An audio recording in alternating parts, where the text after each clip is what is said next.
No, I don't have breast cancer. No, I did not elect to have breast reduction surgery. I woke up like this. I went to sleep and I woke up like this, flawless, but with a very different meaning than the Beyonce song. I believe my breasts were liposuctioned. They were definitely surgically altered after I was rendered incapacitated. The pattern I'm documenting is not a vague feeling. Look at that picture. That is my left breast and my right breast. The time on my clock was 4:44 a.m. I am documenting visible changes, significant pain, tissue changes, and what appears to me to be a level of harm that would require tools, access, and technical knowledge.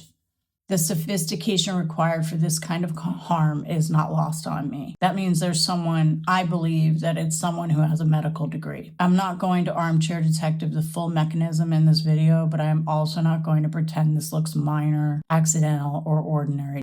And to whoever thinks this is power, if your idea of healthy masculinity or femininity, because I know there are those divine femmes out there, you know who you are. And if your idea of being a divine or healthy human being, if your idea of that is altering a woman's body without her consent under cover of darkness while hiding behind drugging, illegal access, and rejection, congratulations.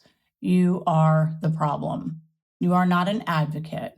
You're not someone cool to hang out with. Whoever put you up to it, if you were put up to it, is not your friend. That is not an initiation into a club you need to belong in. That's a club you need to tell on and run for your life. You are a coward with a control problem, a group of cowards with significant issues. I also believe I may have been filmed or recorded while incapacitated. If anyone has any information about that or anything connected to what happened to me, please speak up. You can leave a comment in here, and if this is happening to anyone who sees this, please leave a comment. How absolutely sick and horrifying. This follows after the police failed to investigate several reports that I made. Instead, they did that 1985 she's a crazy woman thing. And the people covering it up, even that's information. If you speak to someone and they say she's crazy, they're in on it. No matter how close you think they are to me or once were to me, please say something, because that's not a normal reaction to this. You should see a picture like this and be horrified. If it happens to me, it could happen to you. This is significant bodily harm and it needs outside review. But right now, I'm glad at least I'm gonna just keep speaking. I'll be back on here. I want to show a bunch of things that happened this year, and I'll tell you guys more about that. But almost every other day I wake up with something that's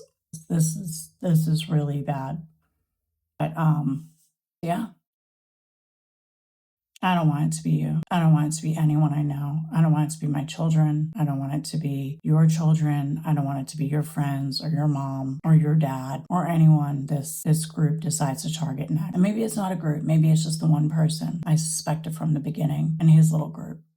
My rights were taken from me effectively when I was denied relief from abuse. Wow. It can only get worse until it gets better. And the only way it gets better is by continuing to speak up. I really don't want this out here, but I wish it had never happened. I'm pissed off that someone gets to make my life this. I'm pissed off that I found out I have the worst reputation when I go to bed every night before 8. Not asleep, but I'm a very, very quiet person. Life's become very, very quiet for me for the last 10 years. It's about this big, and the people responsible for that know who they are. And there's more than enough evidence to show why they want it that way. And then I found out the one thing they didn't want was for anyone to know I was alive, speaking, and not crazy. That's interesting. I can't get any more information from that. I'll keep speaking, and I think you should too. Thank you so much for listening. I'm sorry. I'm in a lot of pain. I'm really angry. No one should take your life for free. No one is going to take my life for free because they think it's fun. If that's your idea of a good time, I've been to better parties and I've met better people. You're not that good of a time. Quit the club.